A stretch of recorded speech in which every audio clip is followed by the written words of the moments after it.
Good afternoon, everyone. Thank you so much for being here with us today and joining us for a really fascinating conversation. Today, we're talking the future of commerce, which certainly over the past 12 or 18 months, we've seen the importance of this and some of the innovations firsthand in our day-to-day lives. But there's more to it. And today, we're joined by four great leaders that are working on this topic and helping build that future from a variety of organizations and perspectives, which is going to be a lot of fun. But to begin, I want to thank you for coming.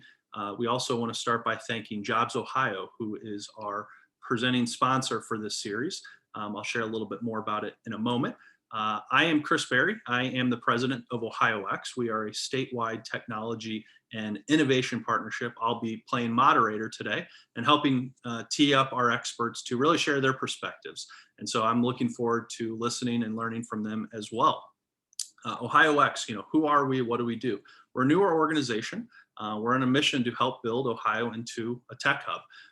And some of our efforts are around connecting, promoting, and advocating, and convening conversations and providing platforms to hear about how, as we say, Ohio companies, people, and ideas are building the future. And we have a ton of exciting stuff all across the state, which is so much fun. You can connect with us on social media. We're on LinkedIn, Twitter, we have YouTube. These are recorded, and we will be putting this on our YouTube channel, so then you're able to kind of watch these on demand. As I mentioned, this is part of this year-long series and program that we're doing with JobsOhio, where we're looking at different sectors and industries and seeing how the future is being built right now, where the innovation is occurring. So we started with healthcare, government, real estate, insurance, education, and cities. This month, today, is with commerce. And then for the remainder of the year, we'll be talking sports, travel, agriculture, and finance. And talking with Ohio experts each stop of the way, which is really fun.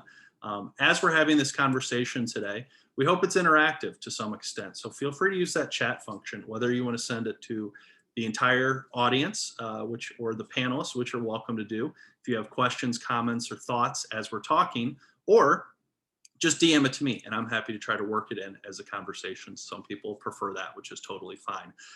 But today, as part of this conversation, as I mentioned, we have four really great leaders. And so you can see them here, and I'll, in a moment, ask each of them to share their perspective, and I'll do a little introduction of themselves, and then ask them to really share who they are, what they're working on, and what perspective they're bringing to the conversation.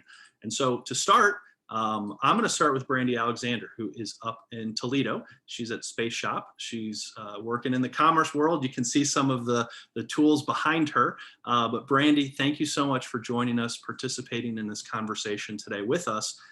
If you wouldn't mind just sharing a little bit about yourself and what you do at Spaceshop. Great. Yeah. Thanks for having me, Chris. So I'm with Spaceshop Commerce. I'm a partner here. And we are a multi-channel e-commerce agency. We are based here in Toledo, but we work with clients really all over the globe. What makes us a little bit different is that we are certified Amazon partners. So a lot of people find us through Amazon as a certified partner to do this type of work. We are also Shopify experts and Adobe Magento partners.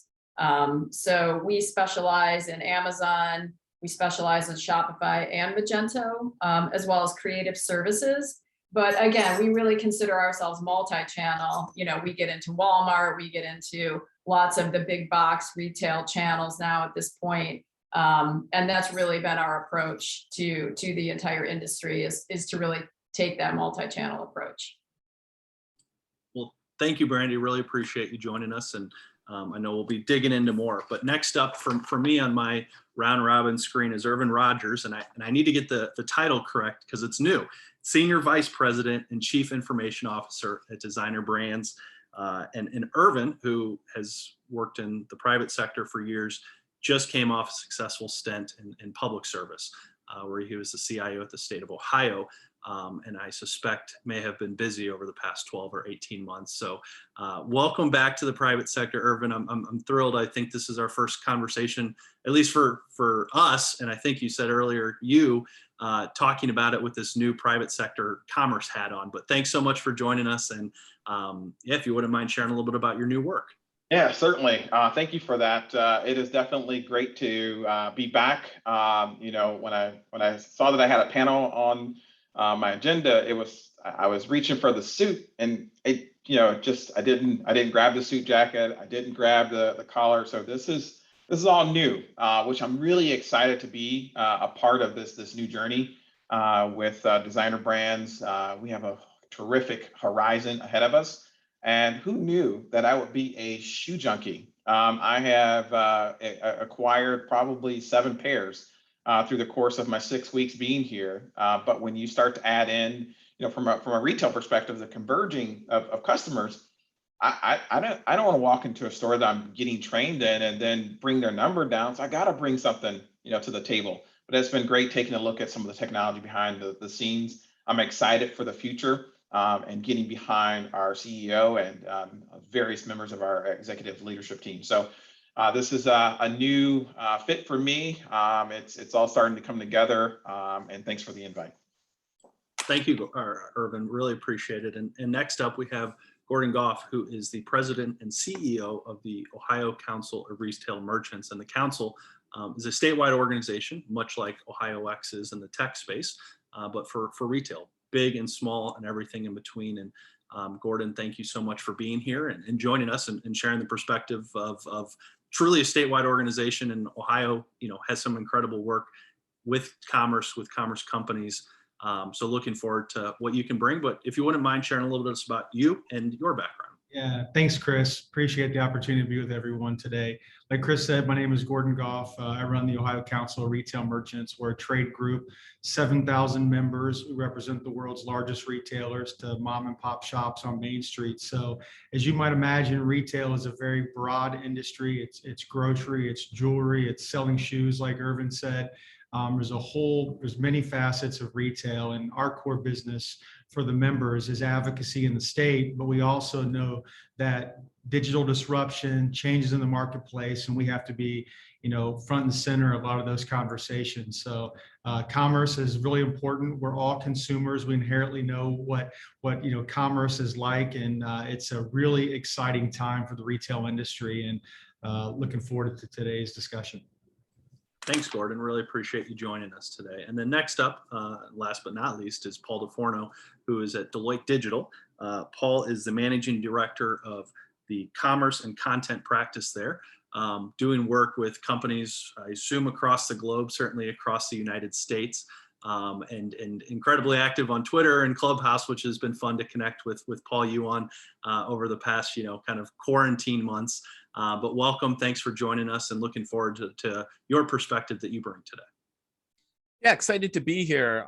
I've been working on commerce projects, really large brands over the past 20 years. So, I remember the days when we were just convincing retailers, please, try something, put something out there, and they treated it like the 1,000th store, right? And now it's come full sway across where I'm now the guy that's telling e-commerce isn't everything. It's going to be a balance. It's part of a mix.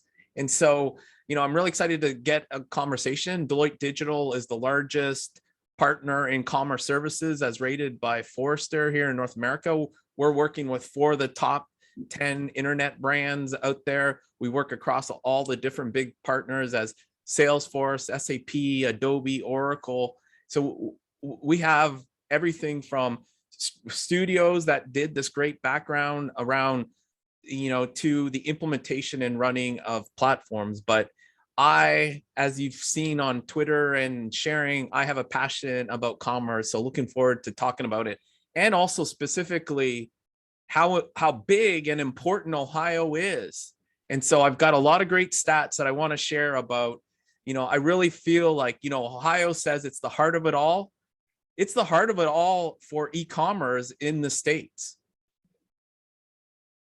Well, thanks, Paul. And cannot wait to dig into that. And I actually, one of your tweets recently talking about, just one city, but Columbus is a perfect test market for a lot of these things. But to begin, obviously the big thing for every sector and industry over the past 12 or 18 months has been COVID and, working from home and having to shop from home. But, e-commerce is probably something for those of us that don't work in the day-to-day, world that you all do, has become, that's a new word and a phrase for a lot of us. And from the very practical perspective of ordering groceries at Kroger online and picking them up or delivery, there's those examples that we're seeing in that real world. But maybe, Paul, a great place to start with you is just over the past 12 or 18 months, what has it been like for maybe a high perspective in this commerce world? And I know that's a very broad kind of, way to say it. But, what has kind of come from, this difficult time that has maybe accelerated the adoption of e-commerce and kind of that future of commerce as we're talking about it today? Yeah, obviously there's been a massive acceleration on digital. And I would say it more broadly, digital across all the different channels, and then e-commerce. Some of it was because of need, but I wanted to highlight like one area that probably grew the most and some of the interesting impacts on that. So if you look at groceries and the ordering of groceries, that's been one of the areas that grew the most. If you look at in the past year, Kroger grew their commerce 79%.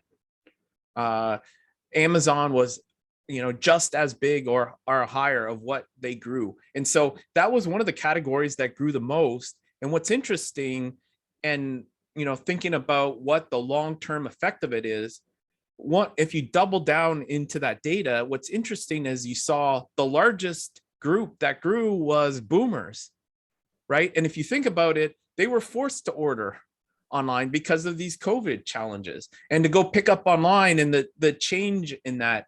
And what we've actually seen in the data is that behavior has changed, because when they were forced to use it and realized, oh, wow, this isn't as hard as I thought it was going to be, it changes their behaviors. And now they're getting used to, yeah, I guess I can place an order and then it'll be ready when I arrive. And so we really see that the force effect is going to change that barrier of learning and that friction that before people didn't want to try it, that they were forced to, and they realize, oh, it's not that bad. Thanks, Paul. And Gordon, I'd love to kick it over to you because as you shared in your opening remarks, you work with some of the largest ones in the world, and then down to the mom and pops that, are in the main streets of downtown cities and towns across Ohio. But as you've seen the navigation through COVID, as we've kind of come hopefully on the other side and vaccines are out there, what has it been like for your membership and kind of retail at large, big or small?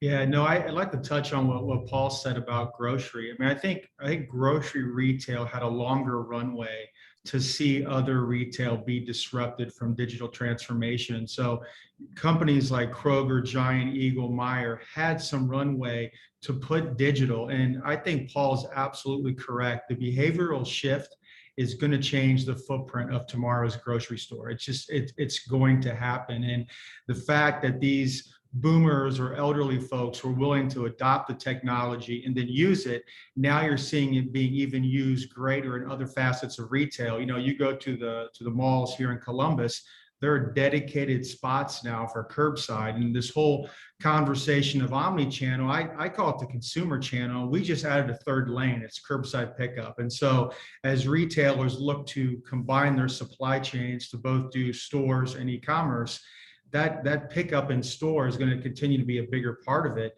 And I think grocery has done a great job of leading the way. But to your question, Chris, you go back to March of 2020, we saw what was happening in China. Many of my members had stores that were shutting down.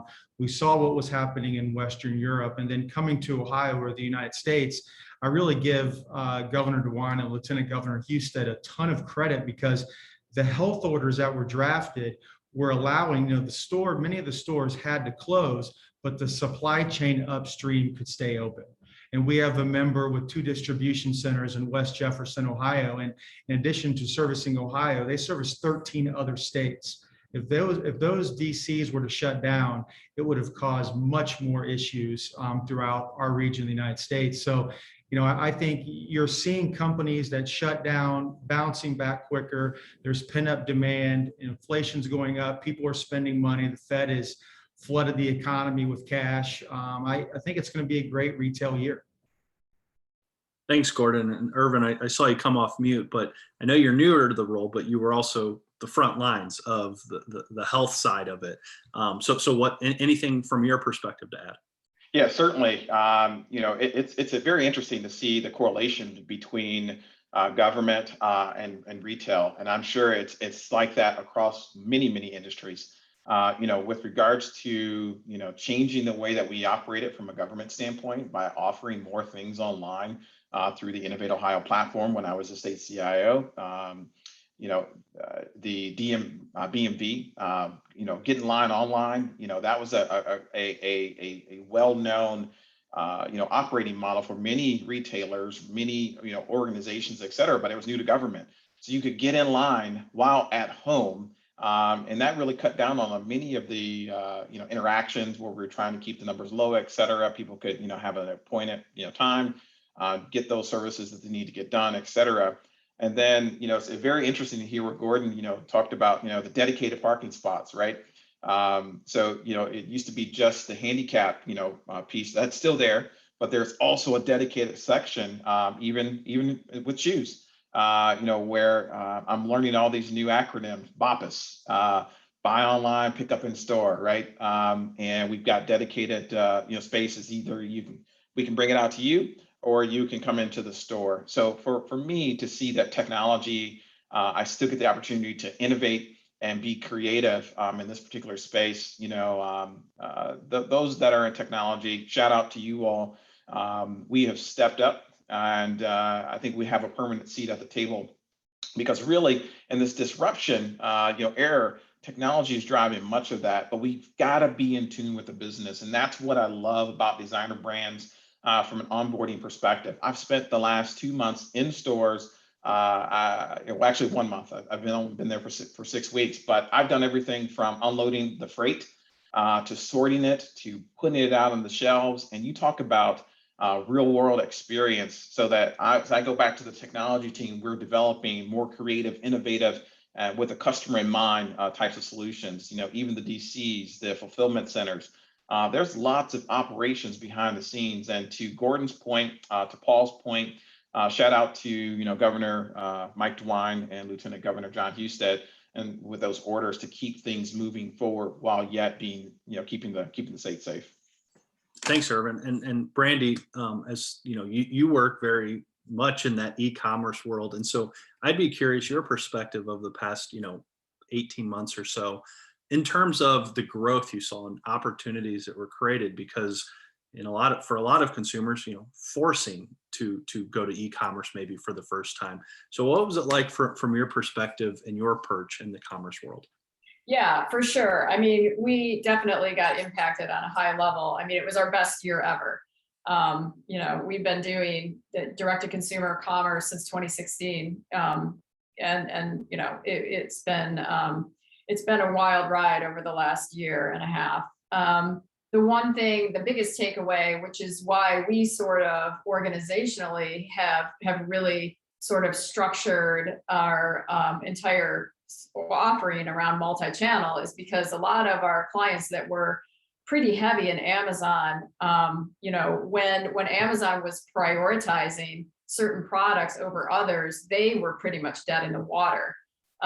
They were forbidden for shipping products into FBA. So that sort of distribution across e-commerce channels, I think, is essential. I think that's the future. Going all in, putting all your eggs in on one basket is really not going to be sustainable for brands moving forward.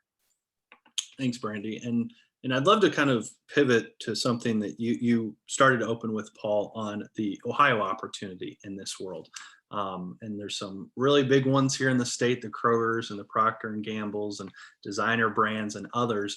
But Paul, can you maybe talk about, with your global, perspective and the work that you're doing at Deloitte Digital of, where Ohio, is, and then what that opportunity is and is, what are we working towards? Yeah, and I think it's good to understand. Let's think about the e-commerce ecospace, because it's always easy just to think about the storefront.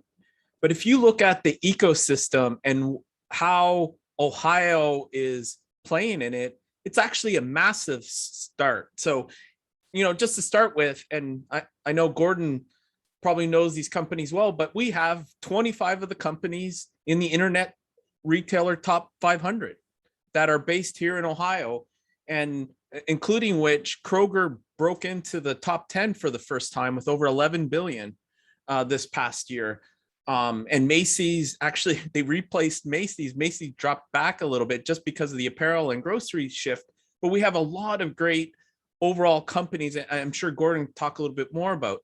But I want to highlight the other areas that are super important, and it'll become more and more critical, is just warehousing, right? If you look at our distribution hub, Central Ohio is one of the best areas and most used for 3PLs, distribution for large retailers out there, right? And so that whole fulfillment area is a massive opportunity that continues to build out as a critical place for deployment.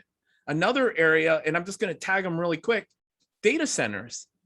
Again, Ohio has a number of data centers where AWS, Facebook, Google, a number of companies are hosting their e-commerce areas here. And then you look at fulfillment services. We have DHL's headquarters here, a 3PL that's driving, much of huge supply chain for across North America. We have UPS distribution hubs here. And then if you look in Cincinnati, WorldPay, the whole payments area is a massive change in this ecosystem based out of Cincinnati. And then if you look at these up and coming, there's a lot of startups, Loop Returns, based right here in Central Ohio, working on how to optimize returns.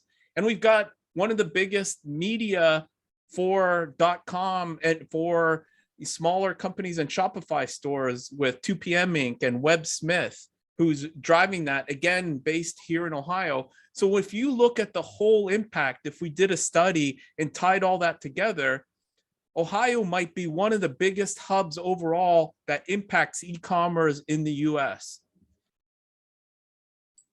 Thanks, Paul. Gordon, I'd love your kind of, if you wouldn't mind piggybacking off of that from, the work you're seeing and the momentum of the retail and commerce industry, and what we might be seeing in that 5 or 10 years as we look to capitalize on some of the assets Paul laid out and the opportunities just in the overall space. I agree with everything that Paul said. I mean, Ohio has so many opportunities, and we've had a history of retail being successful in the state with the many companies that we've talked about with their headquarters being here. And then, you draw a 600-mile radius around Ohio, you hit 2/3 of the US population. So it's important that distribution and warehousing is here. And I will tell you that the pandemic showed some issues and warts that we have as far as supply chain, and conversations that we've had with JobsOhio about reshoring back some of the manufacturing, as retailers look at their supply chain now and the 6 to 12 month lead for product coming over from Asia. Home Depot announced several weeks ago they purchased their own container ship to try to minimize the supply chain aspect. And if we can bring some of this back and retailers can shorten their supply chain, Ohio is going to be home to a lot of that from the distribution and warehousing perspective. So Ohio's got a very, very bright future. And I think that, the government is doing a good job of putting policies in place to make it attractive to be here. But many of the big brands are here, which is then, encouraging other smaller brands in the technology space to be here because they want to be next door to Kroger, or they want to be next door to L Brands, and now they're new companies. So there's a lot of great opportunity here in the state. So I agree with Paul. Thanks, Gordon. And Ervan, I'd love to, as we kick this kind of topic over to you, maybe ask it and answer as however you'd like, or add to it. But also on top of it, add, for you as someone who, was leaving state service, and I'm sure there's a ton of industries that, you looked at or could have gone to. What was it about the commerce space that drew you to it, but really with the hat of a technologist on? And kind of curious as to, what as, a tech pro, drew you to this and the opportunities within the sector. One of the things that out of the gate that drew me to it was really along the lines of understanding what the strategic plan was moving forward, and the opportunity that existed from a technology perspective. They saw what I had done from an innovation perspective with the state and wanted that innovation to continue, but in a different realm. I'm getting more comfortable without putting on the suits in the mornings. I'll have to trade in my pajamas that, some people think I wear a suit to bed too. But good news is, to Gordon's point, there's so many retailers, I'll be able to take care of that aspect. But there are components to either self-service, to our website from our e-commerce, point of view, to our loyalty program. There's many touch points within a store. I've had the pleasure of looking at DSW in particular a little different. I have walked in as a customer several times, but now I've got this different perspective as to all the various pieces and parts, and there's so much technology that fuels each store. It's amazing. It's amazing how it all comes together. So that was something that was really, really exciting to me. One of the things I recently did, because I knew it would be a shock to everybody when they found out that I was going from state government to a shoe retailer, was I was panicking about what, I wasn't panicking about the job the day before. I was panicking about what to wear. So I decided to have a little fun with it, and with my family, and we made a TikTok video where I did a transformation. I went out, I bought a pair of shoes I'd never had before. There was many learnings within that purchase, with the cash wrap, and with the associates, and some of the reporting, et cetera, the loyalty program. So we fully documented the whole thing. But I bought a pair of Converse. I had never owned a pair of Converse. And by putting those on, and it gave me this self-expression that I knew that I was in the right spot. So I'm happy for the opportunity. Can't wait to see what we continue to do from a technology perspective at Designer Brands across North America. One point that I wanted to go back to and hit on was Ohio is known for from a data center perspective. There are so many technologists from Cleveland to Columbus to Cincinnati, Dayton, Toledo. We are a major hub, and that was one of the things that as we were trying to attract businesses to the state. As I kind of wear both hats a little bit here, that we are the place you want to be when it comes to from a weather system perspective. So it's a great place to put data centers. There's stability that's there, as I'm knocking on my wooden desk to make sure that I'm not the one that jinxes us. But lots of exciting opportunities here, and looking forward to the future.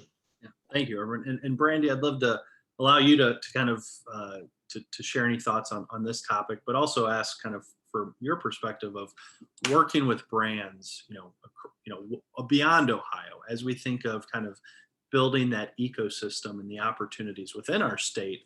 What are those keys that you're seeing as, because I'm sure there's, places like Austin, Texas, and others that, there's a lot of these types of e-commerce shops, but If you could kind of maybe add that as working with companies, across the United States and I'm sure beyond. Yeah, so Chris, I think I originally approached you with the idea that, Ohio has this amazing opportunity to be the e-commerce hub of North America. We're not telling that story yet. People aren't looking to us for that yet, but there is a huge opportunity as everyone has talked about already. One struggle we see from our just sort of client base just related to Ohio is, most of my client base here in the United States anyway, is in the Bay Area and New York City. So, right there, I'm not really drawing the client base from here in Ohio like I think we could. And it's because they're a little bit more hesitant, especially in the manufacturing community, about going all in on e-commerce. And I think that's a bit of a struggle, just educating them that, even if you are a manufacturer, there is a digital commerce play for you. Because it's very, and this is sort of the distinction we draw when we have those conversations is, people, even the boomers now are really, have adopted e-commerce in their everyday life. So going over and having sort of a more analog experience with the manufacturer, trading partner, that's a huge opportunity specific to Ohio that I think is really something that, we're really focused on educating people around. Yeah, I would just add on to there. I think you brought up a great point there, Brandy. A lot of what we talked about up to now on the commerce side has been around B2C commerce, like more of a retail commerce. But if you think about the opportunity, actually the opportunity in front of us, there's a bigger opportunity in B2B commerce. Last year, $17.5 trillion of payments were done between companies. And right now, half of that is done manually, meaning I get a check in the mail, I get a wire that then has to be applied. And 40% of that is EDI. Only around 10% is coming via B2B commerce on a web channel. Some's coming through procurement. And so that whole opportunity to take all of those manual payments that are done and move it into a more B2B commerce is a huge opportunity. And the thing that also gets a little confusing when we talk about B2B commerce is really, how do you actually support the digitization of sales, right? So it's not just the same, because there's a lot of different personas or people who are part of that buying. You have procurement, you have the salespeople, you have product leads, you have some of the users of the product. And so the purchasing path of B2B commerce is a little bit more complex. And so the biggest opportunity that we've seen in growth over the past couple of years is actually helping these B2B clients working. For example, we've worked with, again, a great hub here in the state of Ohio, Siemens. They have a PLM area in Cincinnati and Milford, and they're building an IoT marketplace to help sell out to more manufacturing, right? And I think that whole manufacturing place, to Brandy's point, is a huge area for growth that will affect the rest of Ohio in our manufacturing space. Yeah, absolutely. Yeah, please. Things like configure, price, quote types of products around that. So to help empower that digital commerce from end to end, really. And that is for an Ohio-based brand. So yeah, we are seeing some activity, but I think it is a huge opportunity for the future. Yeah.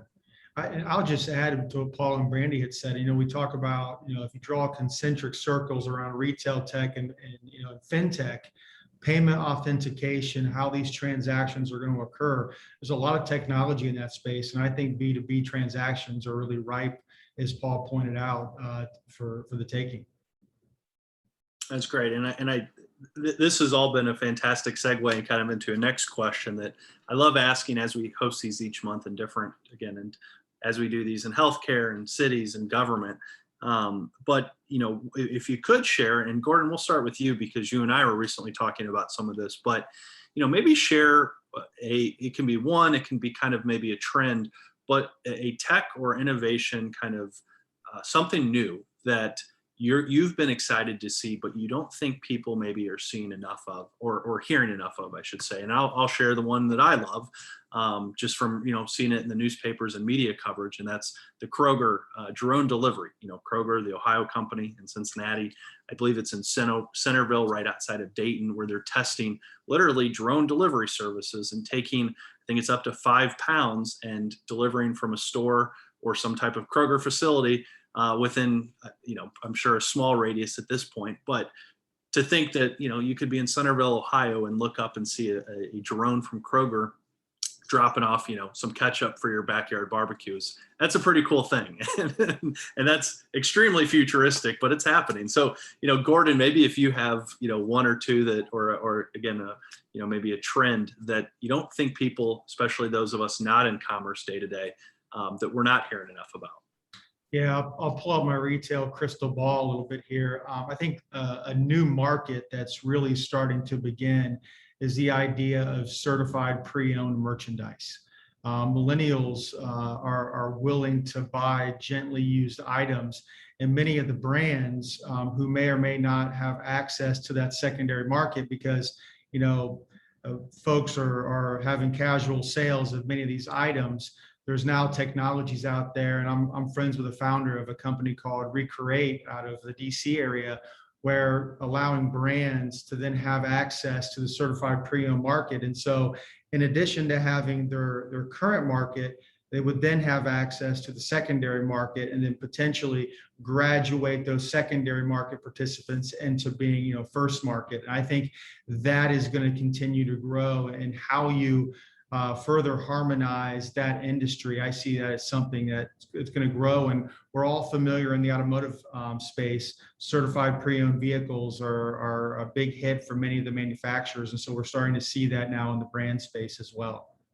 That's great. Ervan, I'd love to send it to you, and I know since you're newer, so feel free to maybe share either something you've seen recently that's kind of shocked you, and it's like, oh wow, this is cool, I didn't know this existed. Yeah, we talk about the extending the customer wallet, right, or services to them. We have various test markets and test stores here in the Columbus area. So you might be surprised to walk into DSW and see shoe repair, right? So not only can we show you your shoes, but if you've got some shoes that you really love, but they need some repair, we can take care of you there, and you can send those in. I think that's a phenomenal thing. Also, there's technology behind it. Self-service, walk up, touch screen, and you can service yourself right there. Turn those shoes in. If you keep walking back to the back of the store, we have what's called the W Nail Salon. That's started here in the Short North area, and we've got those in our stores in that particular space, right? So everything shoe related, from taking care of your feet to picking a nice, pretty pair of sandals. No one wants to wear sandals, with bad feet. I've even tested out the service. I'll admit it. It felt like my feet were walking on pillows. So I think it's a matter of taking a look at it from a customer standpoint. Our consumers, what do they want, and building those things around them. I think it's going to create a better experience. We're going to continue to disrupt, and that's really what folks are asking for. That's what they were asking me for during the pandemic, and wanted me to make those services about them, less about the agencies. Yeah, absolutely. Brandy, love to see if there's any kind of innovations or tech things that you wish more people knew about. Yeah, so our big one right now is going to be marketplaces, and building niche marketplaces for brands that have historically not had that available to their audience. One case in particular, and something that we're launching, as soon as next week, is an event company that is in the pop culture superhero space. They're well known for that, and their live events have not happened, obviously, over the last year. So they looked at their exhibitor base, they looked at their audience, and they decided to come to us to have us build them a marketplace where their traditional, comic book shops and even bigger brands can sell through their marketplace to reach that audience. So we will be launching that next week. And then it will, moving forward, will be in support of their live events as well. So that's an innovation that I think, Kroger has a marketplace now. So I think marketplaces, thinking beyond Amazon and thinking, okay, I have an audience, I have products, how can we bring this all together, and how can we create our own sort of niche marketplace? We're really interested in that. And this is the second one that we built. So really excited about that opportunity. You had me at superheroes. So maybe I'll give you a call a little later today. Call me. I forgot to mute myself. Normally it's me reminding folks, but Paul, would love your kind of, thoughts or anything you want to share with, again, an eye on, what's that tech trend, that innovation that more people should know about, or, that you've seen recently? Sure. Lots of different things, but I'm going to try and think of the ecosystem and also Ohio. And, going back to Kroger, they're a huge investor in automating warehousing. And so they've just opened up recently. They have a partnership with a robot company called Ocado. And what Ocado does is a very automated warehouse that have like little square robots that work in a hive. And they opened up a facility, 375,000 square foot facility in Monroe, Ohio, just outside of Cincinnati. And it's unbelievably automated. And all of that is then to, going back to the other trend of groceries growing, this helps to facilitate to, being delivered. And the other great thing that they're looking at is how to minimize some of the additional plastics and sustainability, because, as Gordon talked about, that whole resale piece, that's a behavioral change that many people, it's impacting the way people are buying. And so that whole, just another big theme or trend, the whole sustainability on packaging, how things are shipped. And as we're using more and more e-commerce, I think that's going to become much more of a, hey, when I get my package, that's going to be a way that I rate things and why I buy certain products. Interesting. And as we have about 15 minutes or so left, but maybe as one final question before we get into the kind of last part of our time together, a couple of things, I've heard Ervan, you mention it, Paul, and even Brandy and Gordon in your comments of Ohio being this perfect, it's a test center, it's a pilot stores or whatever the different phrases are. But, why is that? What makes, and Paul, because again, I saw your tweet somewhat recently about Columbus specifically, and Brandy, you were mentioning, throughout Ohio and kind of the opportunities for our state. But what is it about Ohio and maybe a specific city, in Columbus in one instance, that makes it that perfect test city or test market for these companies to, try out new products or the technologies that service them? So Paul, if maybe you want to take that to start. Yeah, I think a little bit of that's been traditionally when, McDonald's had opened stores and different companies have come to Columbus area because of it's a great mix of north and south, and you have an influx because of all the universities around. You get a lot of a mix of different types of people. So you have a much more open demographic and more balanced. And so they look to that as a great example, right? And so what you have is a good mix that also projects to the rest of the country, just from a demographics perspective. But when you add that onto the opportunity of all the other things from an e-commerce, I think this would be a great, and, Gordon, Ervan, maybe this is something that we got to go back to John Heasted and Mike, is like, how do we make this the e-commerce hub of the states, right? Like, and really look for other opportunities, like almost like, bringing together an initiative, because I'm not sure people have thought about it all this way, but we actually have an unbelievable advantage over many other hubs. And so, let's get behind it. Paul, I love that because that's part of what we have in our pitch deck is that we are the sort of centrally located, we have it in our map, we're here, we're at the corner of, I-75 and 80-90 up here in Toledo. So yeah, I mean, I think that's a story I'm already telling to brands. There's just no sort of official way that that's messaged out. Gordon or Ervan, and any follow-ups? I just to add on what Paul and Brandy said, I mean, the demographic has a big piece of it. And, most people that live in Columbus are not from Columbus. And so you're seeing the growth of the city and the region from all over the United States and really all over the world. So if you are a CPG or you're in the food business and you want to test a product, the ability to test that and touch so many different, the microcosm of the macrocosm for the country, Columbus and Central Ohio and this state happen to be right in the center of it all. So I think it's a great opportunity. And Paul, I like what you're saying, be the e-commerce, hub of all the states. We're all for that. And I think Ohio continues to have the assets, the resources, and right now the leadership, at least from the government perspective behind that. And I think the opportunity is right now.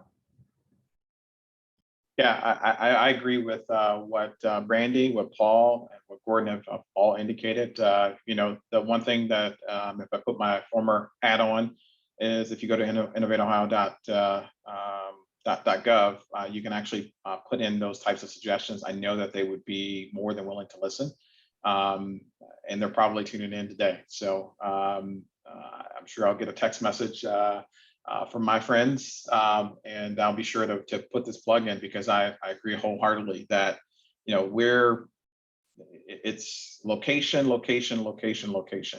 So Absolutely, and Paul, I'm glad earlier you mentioned kind of some of the other components to those ecosystems and spreading that Ohio and message and Columbus gospel of like 2 p.m. and what Webb Smith has built of having a again, international kind of presence and voice, but telling it from right here in the Buckeye State, which is really incredible. So, well, it sounds like this group has some planning to do after the call to, really plant that flag. But as we start to wrap up, we like to ask 2 questions to finish these types of programs and conversations. The first one, and we'll do it around robin. So as we started, we'll go Brandy, Ervan, Gordon, and then Paul. But what is your favorite place in Ohio? So, Brandy, if you have one of your clients from Silicon Valley or New York coming in, where you have an afternoon or an evening with them, where are you taking them? Catawba Island. That's a great one. What, anything specific on Catawba? My parents have had a house up there for years. We go to CIC. It's lovely. Everything's right there. It's very enjoyable. It's a great summer answer. Perfect weekends. Ervan, how about you? I'm probably going to go the food route. Maybe it's because it's around lunchtime and I'm a little hungry, but I'll probably take clients, customers to the Royce up in Polaris for dinner, and then for lunch, for dessert, probably Ginny's ice cream. There you go. All right, that's a good one. Gordon. I would take people to the Bridge Street Project in Dublin. I live in Dublin, and I think it's important as we attract talent and companies to the state that there is a good family nightlife component. And the Bridge Street Project, both in Old and New Dublin, is terrific. Yeah, that's a good one. And that project and kind of initiative was mentioned in our Future of Cities one when we had Doug McCullough from City of Dublin, CIO there, and some others. So that's a perfect answer. Paul, how about you? So I'm a little biased, but German Village here in the center of Columbus, and I happen to live here, but I love that I can walk and have a great view. Parks here, all the restaurants and bars. You can walk to everything. It's such a livable, great. It's great having a community in a community. So that's always fantastic, and seeing all the history here. Yeah, another great one. And final one, we'll do the same round robin, same order again, but is what's either a final thought, maybe something we didn't get to, so an opportunity, or, as we kind of like to say, a prediction. So what's a prediction as you think about the future of commerce that you're keeping an eye on, or as consumers that we should be on the lookout for, whether that's 5, 15, 50 years down the road? And Brandy, we'll start with yourself. I mean, for us, it's multi-channel. Again, just going back to some of the stuff that I've been talking about earlier, we really want brands to think beyond, okay, I have a website and I have Amazon and I've got an Instagram store. We want to be everywhere. You want to have your customers be, find you where they want to find you versus where you want them to find you. That's our message to brands and manufacturers, basically, in general.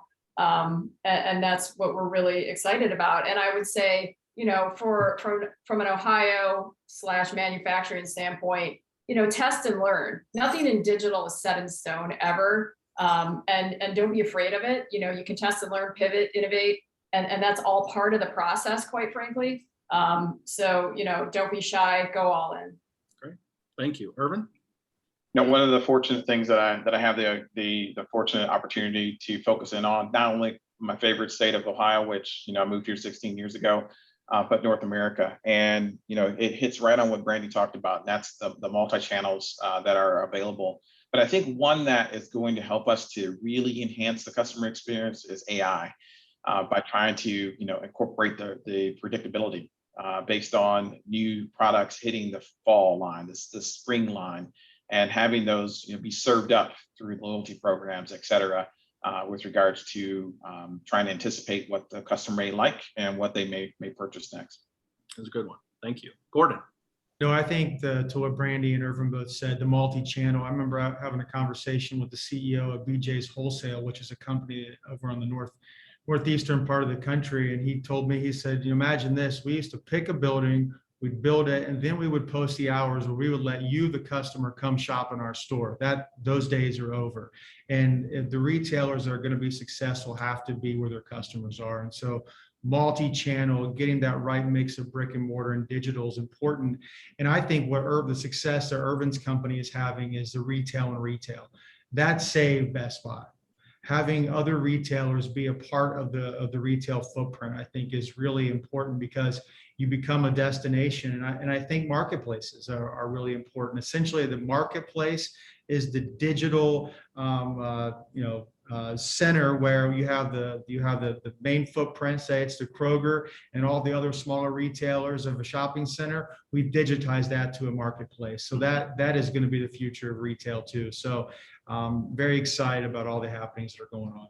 That's great. Thank you, Gordon. Paul? Yeah, I think one of the things, there's so much could talk about, but I think as we think with the lens of like what this growth is understanding that the longitude impact of commerce is pretty significant, right? And it's really manifested on the big digital transformations that are happening across the board. So the big thing to take away, if you're thinking about e-commerce, it isn't a channel. It is the digital that's changing the way, because the barriers are breaking down, right? So one of the things we didn't talk about, but being able to buy, you now can, without even leaving Facebook, you can buy things and you can hit the button and it can go to the Shopify store and it's all paid via one payment. So all of these barriers and friction points are being reduced all around. And so and the same thing is happening around fulfillment, being able to, start up a store and, for new retailers, this is all on demand. And so I think the challenge for us all as we plan and looking forward 10 to 15 years is this is just going to continue to accelerate. And so you really need to look at the whole ecosystem of how all of these tools can help break down friction points and barriers so that you can get to your core customer and connect with them with your value prop. Well, thank you, Paul. And that's perfect ending for our time together, which I've thoroughly enjoyed this. And I know commerce is a huge thing, and we could have taken this in a million different directions, but for an hour together, kind of talking about it from, that 30,000 foot perspective, I thought this was fantastic, and a ton of great nuggets that I have down. And I love geeking out on this stuff. So thank you to each of you for sharing what you're doing, Brandy and Ervan and Gordon and Paul. Really appreciate you, your time, your expertise, and what you're doing for Ohio. And then also I want to thank, as we always do, JobsOhio, who's our presenting sponsor, and has helped making this possible. As I mentioned, this is a monthly series looking at the future of different sectors and industries. I believe our next one is sports coming up, so that should be really cool. Esports, some of that stuff there. User experience, which is something we're hearing across all of these conversations, whether it's government or cities or commerce or sports.